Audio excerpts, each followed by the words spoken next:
Baladlan. Magamigot na kalit mas schools next year. If they wanted to join the Christmas Festival of Lights here, very much welcome. Correct. Actually, kita naman yung nag-spearhead. But we welcome everyone. Ladies and gentlemen, our friends from Visayas Maritime Academy.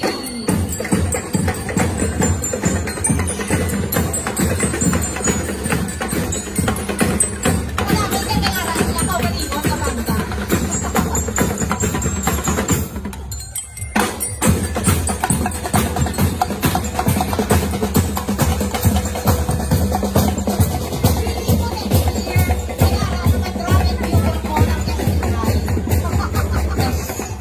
Present by Miss Kay Donato.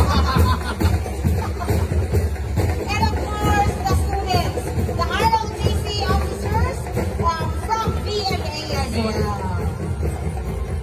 Thank you again so much for being with us tonight. Thank you so much, VMA friends. And then now, Miss Mabel entering the crowds now are the